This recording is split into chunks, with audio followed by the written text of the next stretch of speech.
Our next guest is Karen Jagoda. Karen is the president of eVoter Institute and the host of Digital Politics Radio.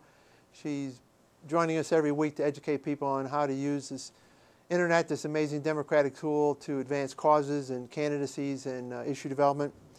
Today she's going to talk about targeting online ads. So Karen, what do you want us to know about targeting online ads? Howdy, Steve. Well, today I really wanted to emphasize how important online ads are for both persuasion and for calls to action.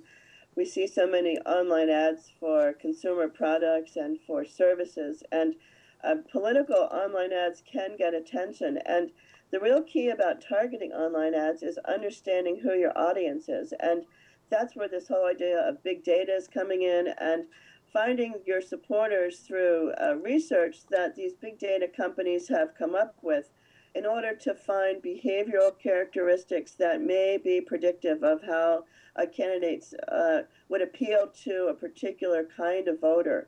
We've learned a lot more about voter behavior recently, and this whole world of online ad targeting is really just starting to reveal itself in how powerful it can be.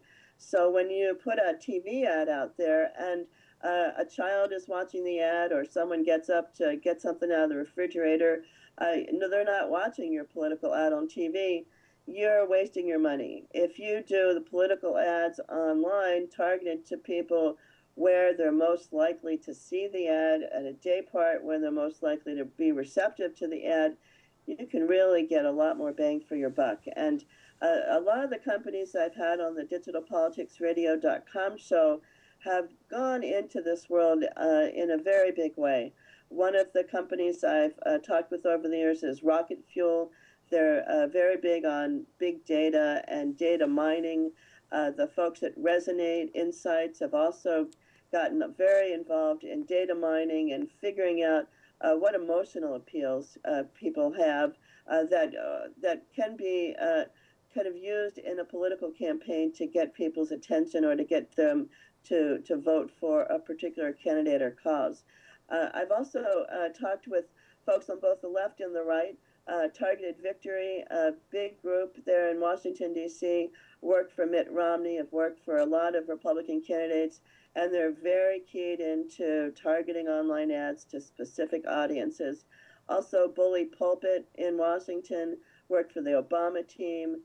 Big time online targeting, online ads used in a way that are very effective and really communicate a message to people who need to hear the message and will respond to the message. So the idea of sort of just throwing money against the wall when they're doing TV ads is really a problem when we think about how to use this really hard to come by campaign money. So I really want folks to think hard about using online ads, finding an agency, going to even Google and figuring out how to do some online ad buying, go to Facebook, buy online ads, but really do some experimenting and do some message testing and figure out where the message is most resonating and who it's resonating with, and get more bang for the buck that you're working so hard to raise. Yeah, and thanks, Karen. We just have a few seconds remaining, but the point here is all these tools you talked about and are used by Obama and Romney, et cetera, these are tools that can be taken by local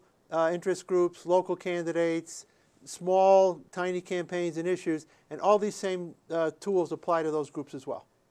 Absolutely. And the key here is knowing who your supporters are and targeting those ads to those people, not just putting out ads that people who can or won't vote for you see. So absolutely, you can do it on your own. You can work with an agency. You can learn and experiment, and it's not very expensive, and it can really be very effective for a local and state campaign. Karen, as always, thank you for your great insight. And for those looking to find you at eVoter Institute and Digital Politics Radio. Thank you again. Thanks, Stephen.